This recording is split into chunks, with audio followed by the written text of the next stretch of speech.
Boa noite, Dom. Isso aconteceu já faz uns meses, mas a sensação não passa. Continua aqui, sabe?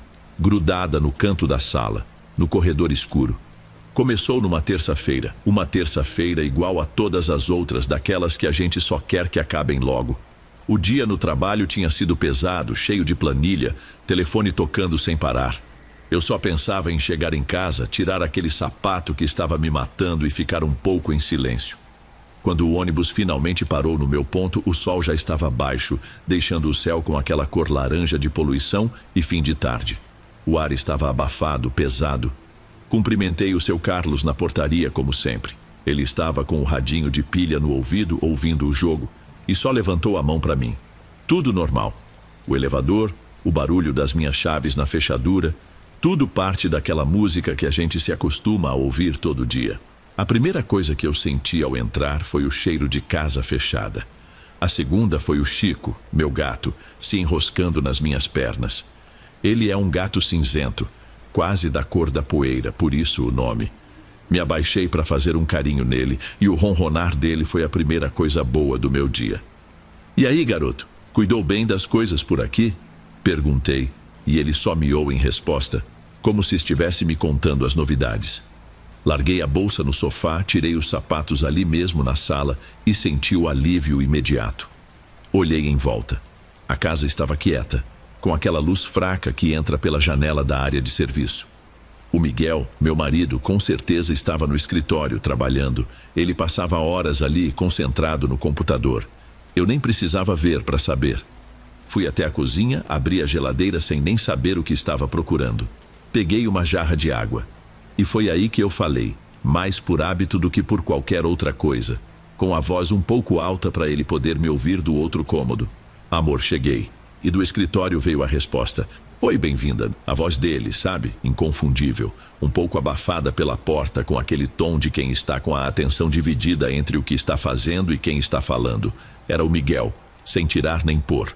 Eu sorri sozinha, sentindo o cansaço do dia começar a ir embora de verdade.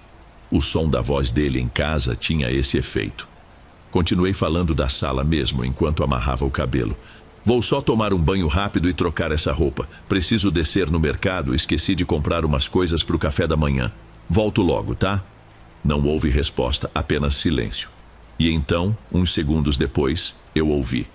Foi uma risadinha, curta, soprada, quase um som de deboche, como se ele estivesse achando graça da minha pressa, da minha pequena bagunça de sempre. É o tipo de coisa que ele faria, aquele humor particular dele. Mesmo assim, por um instante, aquilo ficou estranho no ar. Não sei explicar. Não foi o som em si, mas um som sozinho, solto. Foi uma risada que não convidava ninguém para rir junto. Mas isso eu só pensei muito depois. Na hora, eu só balancei a cabeça e decidi ir até lá dar um beijo nele antes de ir para o banho. Caminhei pelo corredor. Nossos passos no piso de madeira sempre fazem um barulho específico, um estalo baixo. Os meus, pelo menos. Os dele, eu conhecia também. Passei pela porta do nosso quarto, que estava entreaberta, e segui até a última porta, a do escritório. A luz por baixo dela estava apagada.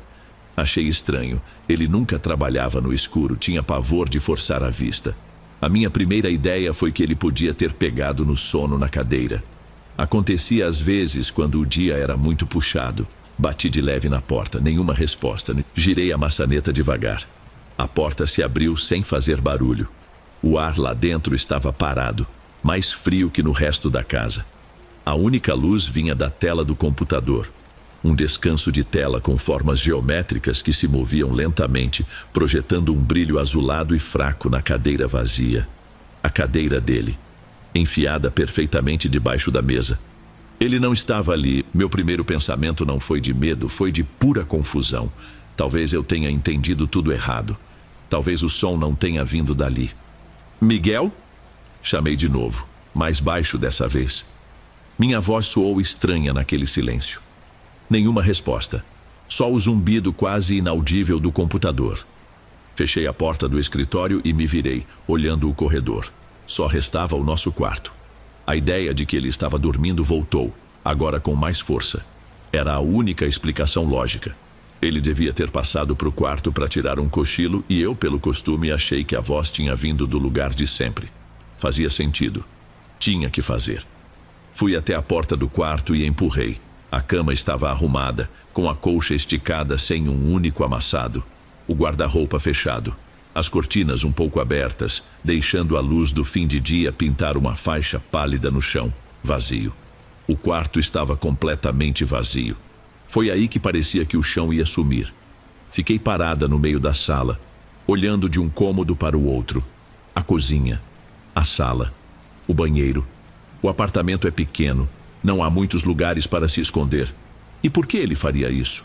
A certeza de que eu estava sozinha começou a tomar conta, mas ela brigava diretamente com a outra certeza, a de que eu tinha ouvido a voz dele, a risada dele, segundos atrás.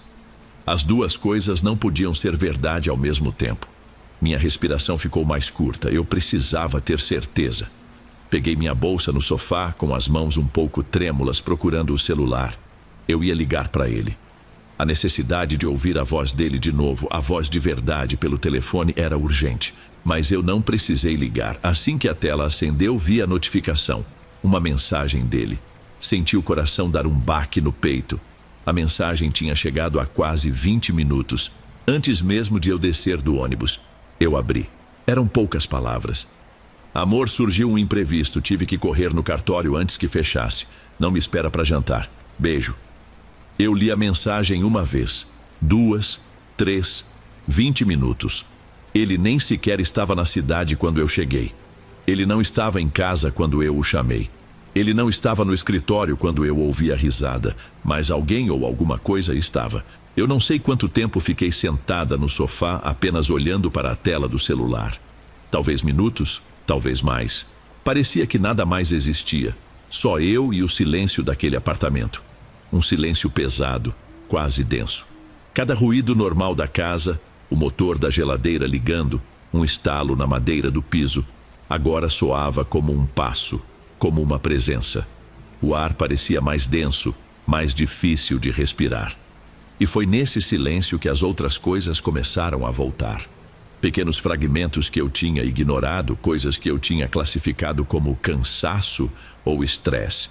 Como naquela vez, há um mês, em que eu tinha certeza absoluta que deixei meu livro na mesa de cabeceira e o encontrei na prateleira da cozinha. Na hora eu ri, me chamei de distraída. Agora, essa lembrança não tinha a menor graça. E a outra vez, de madrugada, acordei com sede e jurei ter ouvido um sussurro vindo do corredor, um som baixinho, sem palavras. Miguel estava do meu lado, dormindo pesado. Eu disse a mim mesma que era o vento na fresta da janela, mas não ventava naquela noite. Eu sabia que não. A memória mais nítida era a da semana passada. Eu estava trabalhando em casa, aqui na mesa da sala, e tive a sensação clara, inegável, de que tinha alguém parado na porta do quarto, me olhando. Foi só de canto de olho, uma silhueta escura que sumiu assim que eu virei a cabeça. Chico, o gato, estava dormindo no meu colo. Eu disse a mim mesma que foi só um jogo de luz, uma ilusão. Mas o arrepio que eu senti foi real. Uma peça se encaixava na outra, montando uma imagem que eu não queria ver. Não era a primeira vez. Aquilo que estava aqui, que imitou a voz do meu marido igualzinha, não chegou hoje. Estava aqui há semanas, talvez meses, se movendo pelas beiradas, aprendendo os sons, os costumes, as vozes, testando. A voz hoje não foi um começo. Foi um avanço. Busquei Chico com os olhos. Ele não estava mais aos meus pés. Estava encolhido debaixo da mesinha de centro, com as orelhas baixas e os olhos arregalados, fixos em um ponto. Ele olhava diretamente para a porta fechada do escritório, e ele não piscava. O som da chave girando na fechadura me fez dar um pulo. Meu corpo inteiro travou.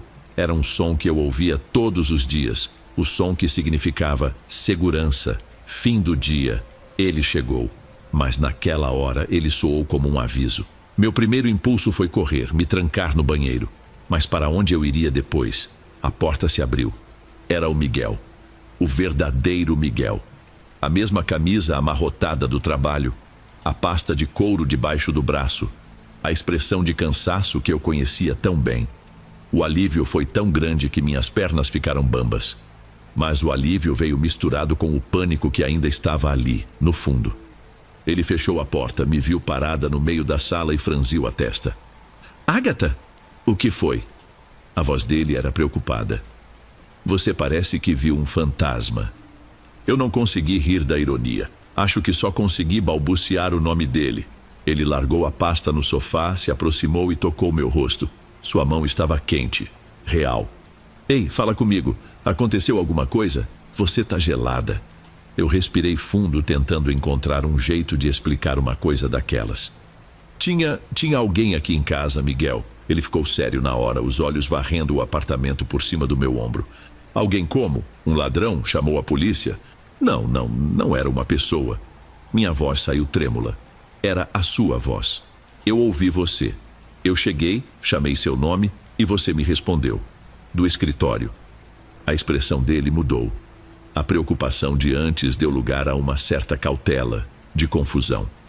Minha voz? Amor, como assim? Ele apontou com o queixo para o celular na minha mão. Você viu minha mensagem, eu estava longe daqui. Eu sei. Minha voz subiu um pouco e eu me esforcei para controlá-la. Eu sei, mas eu ouvi. Eu juro. E riu. A coisa riu de mim. Ele me olhou por um longo tempo. Era um olhar que eu conhecia bem. O olhar que ele usava quando tentava ser paciente. Agatha. Ele raramente me chama de Agatha. Você teve um dia horrível, não teve? Você anda exausta. Às vezes a gente ouve coisas, prega peças na gente mesmo. Você não acha que pode ter imaginado? Ouvir ele dizer imaginado foi como um soco no estômago. Era exatamente o que eu temia ouvir. Não era maldade da parte dele, era lógica. Era a tentativa de colocar o mundo de volta nos eixos. Mas o meu mundo já tinha virado do avesso. Não foi imaginação, Miguel. Foi real. O Chico também sentiu. Ele está escondido desde então. Ele suspirou, um suspiro longo, cansado. Me puxou para um abraço. Eu deixei, mas meu corpo continuava duro, tenso. Tá bom, calma. A gente vê isso direito amanhã. Vem, vai tomar um banho quente, relaxar? Eu peço uma pizza. Não precisa pensar mais nisso hoje. Ele me abraçava, mas eu me sentia a quilômetros de distância. Ele estava tentando me acalmar, mas não estava me ouvindo. Para ele, o problema era o meu cansaço. Para mim, o problema ainda estava dentro de casa, quieto em algum canto, esperando. Eu não discuti, apenas assenti e fui para o chuveiro. Deixei a água quente cair sobre meus ombros, mas o frio parecia vir de dentro. Cada argumento lógico do Miguel ecoava na minha cabeça, e uma parte de mim, a parte que queria desesperadamente que o mundo voltasse a ser simples, tentava se agarrar a eles. Estresse, cansaço, a mente prega peças. Eu repetia isso para mim mesma como um mantra. Quando saí do banho, a pizza já tinha chegado. O cheiro de queijo e orégano preenchia o ar. Um cheiro de noite normal. Miguel tinha colocado 2 pratos na mesinha de centro. E a TV estava ligada num jornal qualquer, o som baixo. Ele sorriu para mim, um sorriso pequeno, e eu me sentei ao lado dele no sofá. Comemos em silêncio por um tempo. A normalidade da cena era quase convincente. A caixa de pizza, os copos de refrigerante, a âncora do jornal falando sobre a economia. Por um momento, eu quase acreditei na versão dele. Quase me convenci de que tinha sido uma alucinação, um curto-circuito na minha cabeça cansada. Talvez eu só precisasse de uma boa noite de sono. Miguel pegou o celular para responder uma mensagem de trabalho. Ele estava digitando, com a testa um pouco franzida de concentração. Eu olhei para ele, para o seu perfil iluminado pela tela, e respirei fundo. Talvez tudo ficasse bem. E foi então que eu ouvi. Veio do corredor, a direção do escritório. Não foi uma voz, foi a risada. A mesma risadinha curta, soprada, um som de puro deboche. Exatamente a mesma. Baixinha, íntima, como um segredo contado só para mim. Começou um zumbido agudo no meu ouvido, abafando o som da TV. Meu corpo congelou. Senti meu rosto gelar.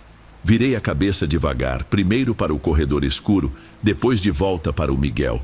Ele não tinha se movido. Continuava focado no celular, os dedos parados sobre a tela, mas a expressão era a mesma. Ele não tinha rido, e pelo jeito que ele continuou imóvel, ele também não tinha ouvido. A risada não tinha sido para nós dois, tinha sido só para mim. E eu entendi tudo. A coisa na minha casa não queria nos assustar, queria me isolar. E tinha conseguido. Eu estava sentada ao lado do meu marido, na segurança da minha casa, e nunca na vida eu tinha me sentido tão sozinha. E com tanto medo.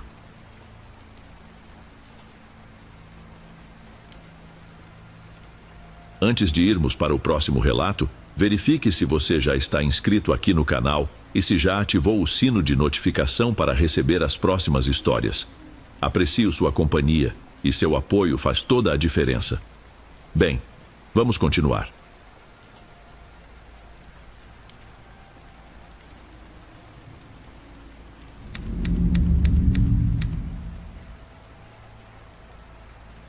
Meu nome é Ronaldo. Escrevo porque tem uma coisa que aconteceu comigo, na verdade 2 vezes, e que eu nunca consegui colocar para fora direito. Não sei bem como começar, mas acho que o certo é voltar para quando eu tinha uns 9 anos e falar do meu tio Roger. Em toda a família acho que tem uma figura assim, né? O meu tio Roger era o irmão mais novo do meu pai e era como se ele vivesse numa frequência diferente da nossa. Meu pai era um homem de rotina, de horário certo para tudo. Já o meu tio, ele aparecia e sumia. Vivia na estrada fazendo bicos de frete, dirigindo um Opala antigo que cheirava a poeira e cigarro. Quando ele chegava lá em casa era um evento, para mim pelo menos. Ele trazia presentes esquisitos, contava histórias de lugares que pareciam inventados, de estradas que não acabavam nunca. Eu ficava fascinado, mas minha mãe não gostava. Eu percebia o jeito que ela falava com ele, sempre com um pé atrás, a voz mais baixa. Lembro de ouvir ela e meu pai conversando na cozinha, tarde da noite, depois que o tio Roger ia embora. A conversa era sempre a mesma, que ele não tinha juízo, que aquela vida não ia levar a nada, que era uma má influência. A verdade é que meu tio tinha um ar meio triste, uma coisa no olhar que eu só fui entender muito tempo depois. Ele era o tipo de pessoa que parece não pertencer a lugar nenhum. E talvez por isso, os lugares por onde ele passava pareciam ter mais importância para ele do que as pessoas. Ele não era uma pessoa ruim, longe disso. Era só deslocado. E foi numa dessas visitas, num almoço de domingo na casa da minha avó, no interior, que tudo começou. Aqueles almoços eram uma tradição, a família toda reunida, barulho de gente conversando alto, cheiro de comida caseira no ar. E no meio de tudo aquilo, lá estava o tio Roger, quieto no seu canto, como sempre. A tarde foi se arrastando naquele calor abafado e a conversa dos adultos já tinha morrido. Foi quando meu tio se levantou, batendo a mão na calça para limpar a poeira que não existia. Ele anunciou que já ia pegar a estrada, que não gostava de dirigir na serra muito tarde da noite. A ideia de voltar com meus pais no carro abafado, ouvindo a mesma música de sempre, me pareceu um castigo. Eu queria a estrada, a noite, as histórias do meu tio. Corri até ele. Tio, posso ir com você? Perguntei com a voz que a gente usa quando sabe que está pedindo uma coisa complicada. Ele me olhou e deu um sorriso de canto, um sorriso que não chegava nos olhos. Por mim, tudo bem, campeão, mas tem que ver com seus pais. Minha mãe foi contra na hora. Eu vi a testa dela franzir, a boca se apertar numa linha fina. De jeito nenhum, tá tarde, a serra é perigosa, você vai com a gente. Deixa, mulher. Meu pai interveio com aquele tom cansado de quem não quer briga. O Roger conhece aquela estrada de cor. Não tem perigo. Ela olhou de um para o outro, visivelmente contrariada, mas acabou deixando. 20 minutos depois, eu estava no banco do carona do Opala, o cinto frouxo, acenando pela janela. O carro do meu tio tinha um cheiro só dele, uma mistura de fumaça de cigarro antigo com alguma coisa de mato seco. Entramos na estrada e por 1 hora foi tudo normal. As luzes da cidade pequena foram ficando para trás até sumirem de vez. E então, começamos a subir a Serra da Serpente. O nome não era oficial, claro, mas era como todos chamavam aquele trecho. A estrada virava um fio escuro e sinuoso, engolido pela vegetação densa dos 2 lados. Uma névoa baixa começou a se formar, fazendo a luz dos faróis parecer fraca, quase inútil contra a escuridão total. Eu estava começando a cochilar, embalado pelo balanço do carro, quando uma vontade de ir ao banheiro me despertou de vez. Tentei ignorar, mas foi ficando insuportável. Fiquei com vergonha de falar, meu pai sempre me lembrava de ir antes de qualquer viagem, mas não teve jeito. Tio, preciso fazer xixi. Falei baixo, quase num sussurro. Ele não brigou, nem sequer pareceu irritado. Apenas fez que sim com a cabeça devagar, com os olhos fixos na estrada cheia de curvas à nossa frente. Vi uma expressão estranha no rosto dele, uma espécie de seriedade, de preocupação. Segura mais um pouco, tem um recuo logo ali na frente. Alguns minutos depois ele diminuiu a velocidade e encostou o Opala num pequeno acostamento de terra batida. Era um pedaço de chão espremido entre a estrada e o precipício. Havia um daqueles tanques de concreto com água para carros que superaquecem e uma mureta baixa de proteção que parecia perigosamente frágil. Saltei do carro e corri para o canto mais escuro, de costas para a estrada. O ar da noite estava gelado, um frio cortante que subia do fundo do vale. O único som era o do vento assobiando baixo entre as pedras. Quando terminei, meu tio estava encostado no paralama do carro fumando. A ponta do cigarro dele era a única luz quente naquele cenário. Ele não olhava para a estrada, mas para baixo, para a escuridão do despenhadeiro. Escutou isso? Ele perguntou de repente, sem se virar para mim. Fiquei quieto, tentando escutar melhor. Só ouvia o vento. O vento? Respondi. Não. Ele balançou a cabeça. É outra coisa. É que paramos no lugar exato. Que sorte a sua. Aproximei-me dele desconfiado. O jeito que ele falou aquilo me sentiu uma coisa ruim. E não era do frio. Que lugar é esse, tio? Ele me encarou por um longo momento, como se estivesse medindo se eu ia aguentar. Você tem medo de história de assombração, Ronaldo? Não. Menti, sentindo meu estômago revirar. Bom, porque este lugar tem dona, lá embaixo. Ele apontou com o queixo para o abismo. O povo antigo chama de Mãe da Pedra. Dizem que era uma mulher, ou uma coisa que se passava por uma, que fazia maldade aqui na serra. Um dia ela ficou presa. Ninguém sabe como. Alguns falam que o dia amanheceu e ela não conseguiu voltar para o esconderijo. Outros que mexeram no que não deviam e amarraram ela aí. A única certeza é que ela continua lá, presa na rocha. Eu ri, um riso nervoso, sem graça. Tinha que ser uma das brincadeiras dele. O senhor está tentando me assustar. Não estou, não. A voz dele era grave, sem nenhum pingo de brincadeira. Às vezes a gente precisa saber que o mal existe de verdade, moleque. Pra gente aprender a dar valor pro bem. Pra ter fé no que protege a gente. Eu mesmo só fui acreditar em certas coisas depois que vi com os meus próprios olhos. E ela tá bem aí embaixo. Quer ver? Só pra você saber que não é história de pescador. Não sei se foi para me mostrar ou por pura burrice de criança, mas eu balancei a cabeça dizendo que sim. Eu queria provar pro meu tio que eu não era medroso. Mal sabia eu o que estava fazendo. Ele jogou a bituca do cigarro no abismo, onde ela desapareceu instantaneamente e fez um sinal para que eu o seguisse. Trancou o carro e começou a descer com cuidado pela encosta de pedras. Não era um caminho. Era um amontoado de rochas soltas e terra escorregadia. Para cada passo que ele dava, eu precisava de 3 para acompanhar. Fica quieto agora. Ele sussurrou parando atrás de uma pedra enorme. Foi então que eu ouvi de novo. E dessa vez não era o vento. Era um som baixo, contínuo, quase como um chiado que se transformava num gemido longo e arrastado. Um lamento que parecia vir da própria terra, de dentro das pedras. Meu tio se encostou na rocha e apontou para baixo, um pouco para a nossa direita. Meu coração batia tão forte que parecia que ia sair pela boca. Forcei meus olhos a se ajustarem à escuridão quase total. E eu vi, lá embaixo, entre 2 pedras gigantes, havia uma silhueta. Uma forma escura e encurvada, parecida com uma pessoa, mas errada. O que mais me marcou foi o jeito que um dos braços se movia. Não era um movimento fluido, humano. Subia e descia devagar, em sacudidas, como um galho seco sendo arrastado pelo vento, mas não havia vento ali embaixo. Era um movimento mecânico, quebrado. Parecia um corpo que estava se desfazendo. Então aquela coisa virou a cabeça na nossa direção. Não vi rosto, não vi olhos, mas eu senti que ela nos encarou. Naquele instante toda a minha coragem de menino se desfez em pó. O medo me travou. Era um pavor de bicho, puro. Eu me virei e comecei a escalar de volta sem pensar, arranhando as mãos nas pedras, chorando baixo, desesperado. Cheguei a uma parte mais íngreme e minhas mãos escorregaram. Não conseguia subir. O pânico me paralisou. E então, senti as 2 mãos do meu tio nos meus pés, me empurrando com força para cima, me dando o impulso que eu precisava. Cheguei no acostamento e corri para o carro puxando a maçaneta com as mãos trêmulas. Mal conseguia respirar.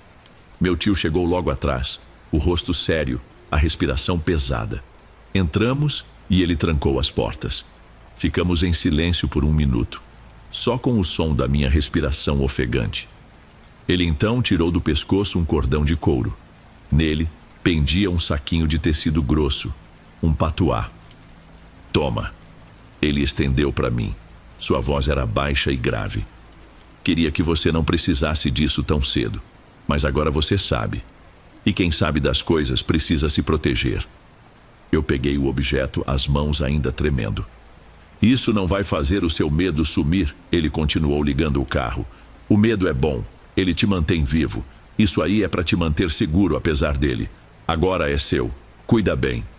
Ele engatou a marcha e acelerou cantando pneu na estradinha de terra ao voltar para o asfalto. Eu não olhei para trás. Apenas apertei aquele patuá na minha mão com toda a força que eu tinha. Muitos anos se passaram depois daquela noite. A primeira coisa que eu lembro da manhã seguinte foi a gritaria da minha mãe.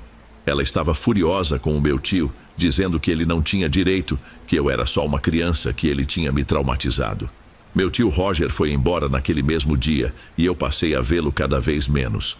Com o tempo, a lembrança daquela noite na serra foi perdendo a nitidez, se transformando mais num pesadelo antigo do que numa memória real. O patuá eu guardei numa gaveta, um segredo estranho e empoeirado da minha infância. A vida seguiu.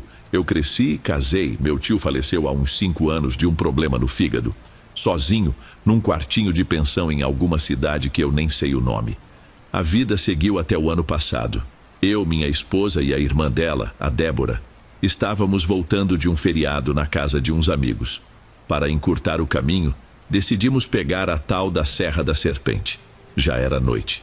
Eu não passava por ali havia uma década, pelo menos. Antes de sair, arrumando umas coisas no carro, achei o patuá numa caixa de tralhas velhas. Não sei explicar o porquê, mas senti um impulso de levar.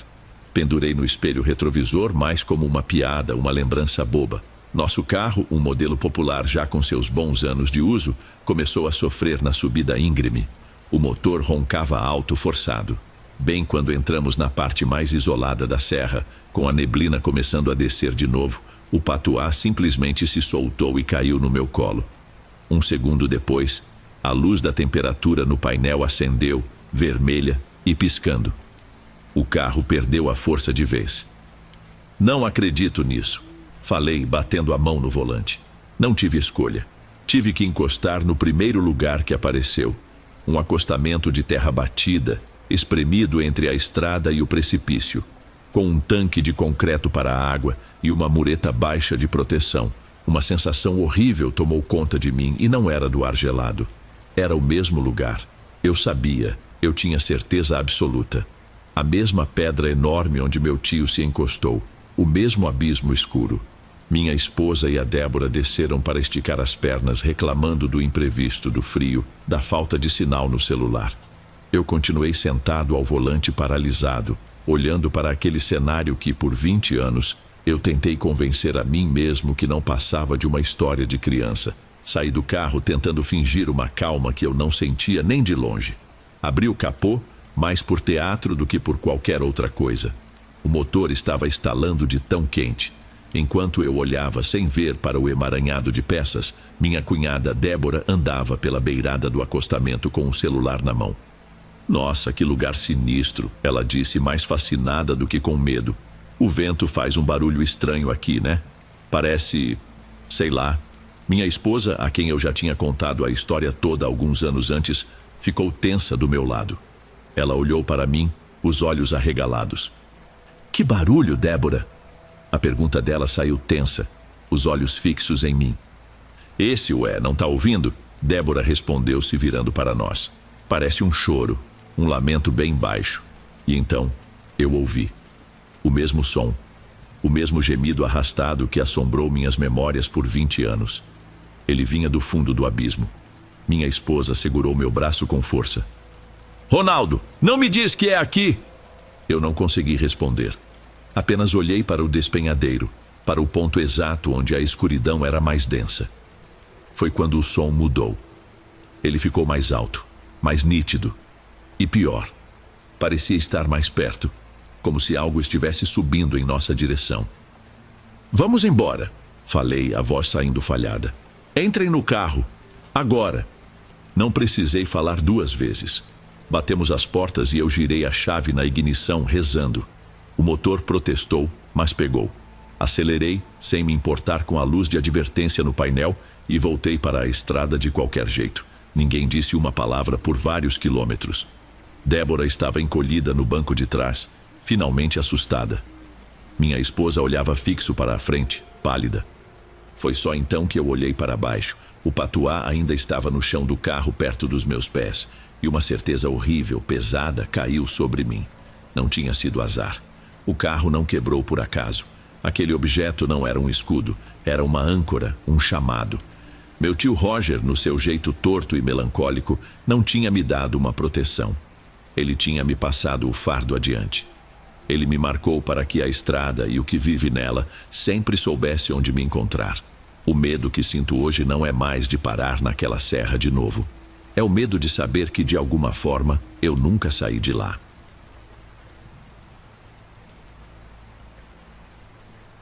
Se estiver gostando dos relatos, não se esqueça de já deixar o seu like. Ele é muito importante. Bem, vamos continuar.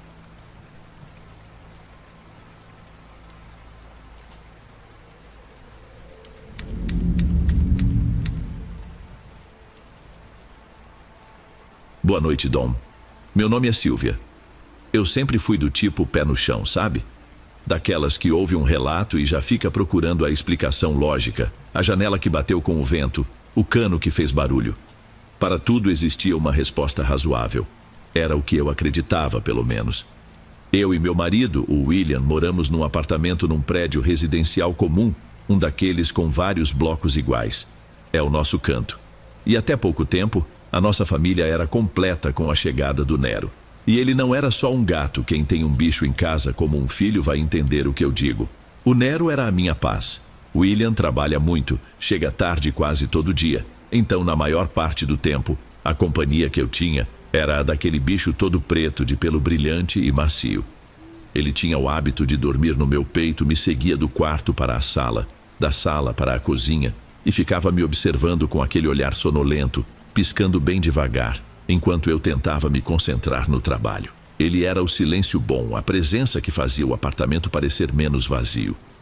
Justamente por causa dele, a gente gastou um dinheiro que não podia para colocar tela de proteção em todas as janelas e na porta da sacada. A varanda é mínima, só cabe um vaso de samambaia e um de comigo ninguém pode, mas era a nossa paranoia. A regra número 1 da casa era: antes de abrir qualquer coisa, verifica a tela. E a gente sempre fazia isso, sempre. A nossa rotina acabou numa terça-feira. Um dia absolutamente comum, quente, um pouco abafado. Eu tinha terminado de trabalhar, arrumado umas coisas em casa, e quando olhei no relógio, já passava das 6 da tarde. Fui até a cozinha, peguei o pacote de ração e balancei, fazendo aquele barulho que o Nero ouvia de qualquer canto do apartamento. Chamei por ele, 1, 2 vezes. O silêncio que veio em resposta foi a primeira coisa estranha. Comecei a procurar, ainda calma. Olhei no nosso quarto, debaixo da cama, abri o guarda-roupa, conferi a caixa de areia dele. Nada. Fui até a área de serviço, depois para o pequeno escritório onde eu trabalho. Cada cômodo vazio me dava um aperto na garganta. Ele sempre vinha, bastava ouvir o barulho dos grãos de ração no pote. Foi então que eu notei a porta de vidro da sacada. Ela estava só encostada, não trancada no ferrolho de cima. Senti o coração dar um pulo. Fui até lá prendendo o fôlego. A tela de proteção parecia normal, esticada, mas eu me agachei, passei a mão pela base onde ela se junta com a mureta de cimento. E senti um rasgo, um corte pequeno, quase invisível, bem rente à estrutura de alumínio. Um defeito que não estava ali de manhã. Um espaço pequeno, mas grande o suficiente para um corpo pequeno e insistente se esgueirar. Eu não conseguia processar. Liguei para o William já com a voz de choro, mal conseguindo formar as frases. Ele tentou me acalmar do outro lado da linha, disse que estava a caminho, que Nero devia estar só escondido, assustado em algum canto do nosso andar. Mas eu sabia que não. O buraco estava ali. Quando o William chegou, já era noite fechada. Nós descemos e começamos a busca mais horrível da minha vida.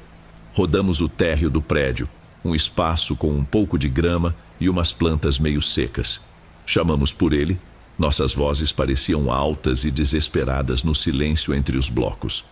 Procuramos na garagem, debaixo de cada carro, nos cantos escuros que cheiravam a mofo e óleo. Interfonei para os poucos vizinhos com quem a gente trocava um bom dia. Ninguém tinha visto nada, a noite não passava, quente e úmida, e a cada minuto que passava, eu ia perdendo a esperança. Voltamos para o apartamento, passava das 2 da madrugada. Estávamos exaustos, derrotados. William mal conseguiu tomar um banho e capotou na cama. Disse que de manhã a gente continuava. Eu não consegui nem pensar em dormir. Fiquei sentada no sofá da sala, no escuro, com a única luz sendo a de um poste lá da rua, que entrava amarelada pela janela. O silêncio dentro de casa era pesado, doía. Um silêncio que só provava que o Nero não estava mais ali. Eu olhava para o arranhador dele no canto, para a almofada que ficava perto da TV. Cada objeto que era dele parecia me acusar. O choro já tinha secado. Agora era só um cansaço por dentro, uma sensação de vazio completo. Eu não tinha mais o que fazer, não tinha mais para onde procurar, tinha acabado. E foi aí, no meio do desespero, que uma lembrança boba me veio à cabeça. Uma coisa que a minha avó, lá do sítio, costumava dizer quando a gente era criança. Ela falava que quando se perdia algo muito importante e a busca não dava em nada, a gente podia pedir ajuda para o outro lado. Mas tinha um preço, sempre tinha que oferecer algo em troca. Eu achava aquilo uma bobagem, uma superstição de gente antiga. Mas naquele momento, com a razão não servindo para nada, o desespero tomou conta. E eu falei. Foi baixo, um sussurro na sala escura, mais para mim do que para qualquer coisa que pudesse, ou não, estar ouvindo.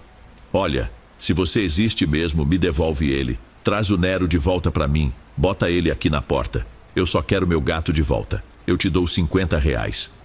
Era o que eu tinha na carteira. Assim que eu disse, me senti uma idiota. Que palhaçada! Falar sozinha, fazer promessa pro diabo. O cansaço e a tristeza fazem a gente falar cada coisa sem sentido. Foi só isso, eu repeti para mim mesma, palavras jogadas fora, e fui para o quarto sabendo que o sono não viria. Eu devo ter ficado umas 2 horas rolando na cama, num estado de dorme e não dorme. Cada barulho do prédio me dava um susto. O elevador que chegava em outro andar, os estalos da madeira dos móveis, o motor da geladeira ligando e desligando. O sono simplesmente não vinha.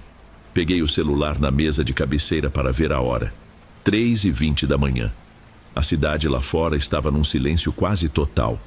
Foi nesse momento que eu ouvi. O som vinha da porta da sala.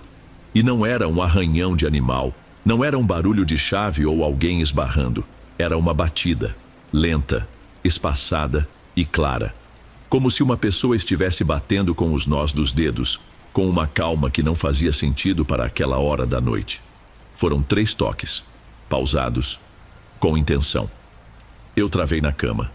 O William dormia pesado, ressonando baixo do meu lado. Quem poderia ser? Um vizinho precisando de ajuda? Mas a batida não tinha urgência. Pelo contrário, tinha uma paciência que me deu um medo esquisito. Levantei devagar, sem fazer um ruído, e fui andando na ponta dos pés pelo corredor. A casa estava um breu.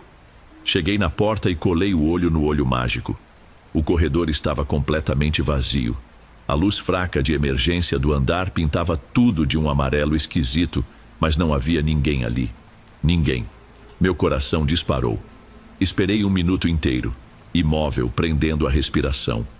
O silêncio tinha voltado. E foi nele que eu escutei, baixinho, vindo do outro lado da porta, um miado. Um miado que eu conhecia mais do que a minha própria voz. Era o Nero. Na hora, o alívio foi tanto que apagou o medo. Foi um alívio tão grande que minhas pernas ficaram bambas. Destranquei a porta numa velocidade que nem sei de onde tirei. E lá estava ele, sentado bem no meio do capacho, o rabo enrolado em volta do corpo, me olhando como se fosse a coisa mais normal do mundo. A parte estranha, ele estava impecável. O pelo preto, limpo e brilhante. Nenhuma pata suja, nenhum arranhão, nada que indicasse que ele tinha caído de uma altura de 7 andares e passado horas na rua. Parecia que ele tinha acabado de sair do nosso quarto. Peguei ele no colo, chorei, beijei, senti o cheiro dele. Voltei para o quarto e balancei o William. Amor, acorda, ele voltou, o Nero voltou. William sentou na cama num pulo, desnorteado. Quando viu o gato no meu colo, o alívio tomou conta do rosto dele. Mas logo depois, a confusão. Como assim voltou? Acharam ele? Não, bateram na porta, eu disse, a voz ainda de choro. Eu ouvi o miado dele, abri correndo e ele estava lá sozinho.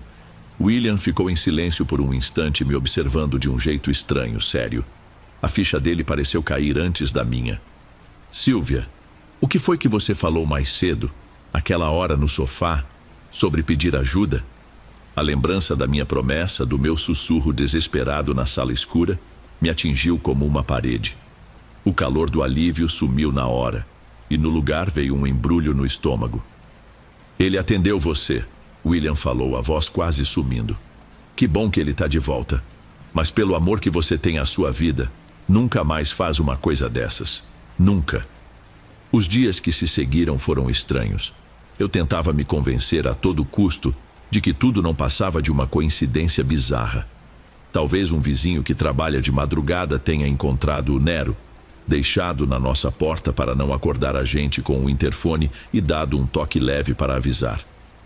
Era uma explicação fraca, cheia de furos, eu sei. Mas era a única explicação que me ajudava a seguir em frente. A outra eu não queria nem pensar. A nota de R$ 50 continuava dobrada na minha carteira. Toda vez que eu a via, sentia uma pontada de culpa e medo. Mas era impossível ignorar que as coisas não estavam normais. O Nero tinha mudado. Aquele gato que era a minha sombra, que não me dava espaço, agora parecia evitar meu toque. Às vezes, quando eu estendia a mão para fazer um carinho, ele se encolhia todo e até arrepiava o pelo. Ele parou de dormir na nossa cama. Passava a maior parte do tempo encolhido debaixo de uma poltrona. E ele começou a fazer uma coisa que me dava uma agonia. Ele encarava o nada. Ficava sentado no meio do corredor por minutos a fio, com os olhos fixos num ponto da parede onde não tinha absolutamente nada. Imóvel como uma estátua preta só encarando. E o miado dele estava diferente. Não era mais aquele chamado manhoso. Às vezes, ele soltava um som baixo, gutural, que vinha do fundo do peito e não parecia som de gato. Eu comecei a me sentir uma intrusa dentro da minha própria casa. Quando William saía para trabalhar, o silêncio era preenchido por uma tensão constante. Eu me sentia observada, mesmo estando sozinha com o gato. Cada estalo da madeira, cada ruído dos vizinhos me deixava ligada em tudo. Uma semana se passou, exatos 7 dias desde aquela noite. Eu já estava no limite, tentando não pirar de vez, me convencendo de que era tudo estresse, coisa da minha cabeça. Estávamos deitados, já com a luz apagada. William estava quase dormindo. Devia passar das 2 da manhã. E foi quando aconteceu de novo. O som veio da porta da sala. As mesmas. 3. Batidas. Lentas, ritmadas, com uma calma que dava mais medo ainda. Exatamente como da primeira vez. Dessa vez não teve um segundo de dúvida. O que eu senti foi medo puro, do tipo que te paralisa. Meu corpo inteiro enrijeceu e eu agarrei o braço do William com uma força que o fez despertar na hora. Que foi, mulher? Ele sussurrou assustado com meu estado. A porta. Foi a única coisa que eu consegui falar com a voz falhando. Escuta. Nós dois ficamos absolutamente imóveis, em silêncio. Nada. Nenhum outro som. Do lado de fora, só o silêncio pesado da madrugada. Sem passos, sem miados, sem nada. Eu não ouvi nada, Sylvia, você deve ter sonhado. Mas eu não tinha sonhado, eu estava bem acordada. E eu sabia com uma certeza que era puro instinto que aquela batida não tinha sido um engano. Da primeira vez o toque na porta veio para entregar. Dessa vez não, dessa vez ele veio cobrar. Eu não preguei o olho naquela noite, nem o William. Ficamos os dois sentados no sofá da sala, em silêncio, vendo o dia clarear pela janela. A simples possibilidade de ouvir aquelas batidas de novo era uma forma de tortura. Na noite seguinte, o medo era tão grande, tão insuportável, que se transformou numa espécie de coragem torta. Eu sabia o que tinha que fazer. Eu vou pagar, eu disse para o William. A voz dele saiu fraca. Pagar o quê, Sylvia? Não faz isso. A gente não sabe com o que está lidando. É melhor só ignorar. Ignorar? Eu respondi, sentindo uma histeria subir pela minha garganta. Ignorar até ele resolver bater de novo? Ou fazer outra coisa? Eu fiz a promessa, William. Eu preciso cumprir. Esperei o relógio marcar 3 da manhã. Parecia a hora certa, a hora deles. Peguei na carteira aquela nota específica de R$ 50. O papel parecia queimar na minha mão, que tremia sem parar. Fui até a porta da sala e cada passo que eu dava no corredor escuro parecia ecoar pela casa inteira.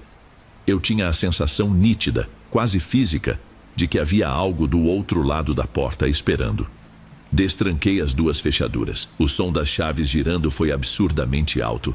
Abri a porta só uma frestinha, o mínimo possível para meu braço passar, e coloquei a nota dobrada exatamente no centro do capacho, no mesmo lugar onde o Nero estava sentado.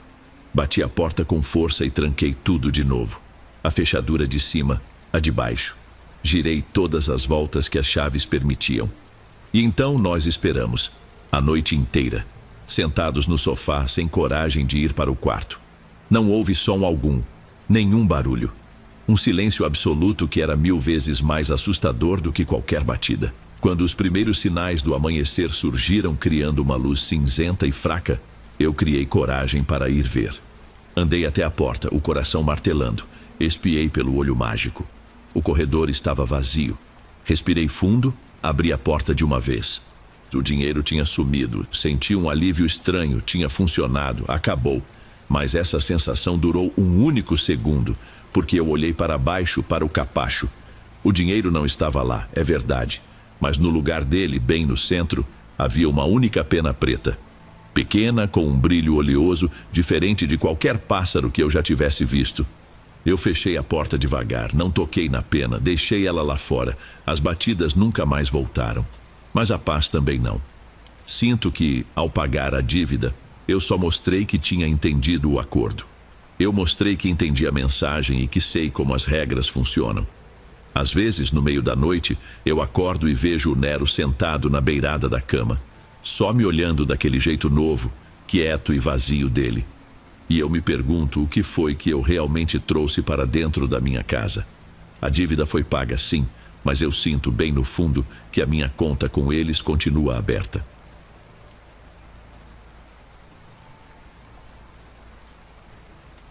Bem, amigos, esses foram os relatos de hoje. Espero de coração que tenham gostado. Lanço vídeos novos por aqui todos os dias e ficarei muito feliz em te ver nos próximos. Agora na tela, estou deixando outros 2 bons vídeos que certamente irão gostar. Um abraço do Dom e eu te vejo por lá.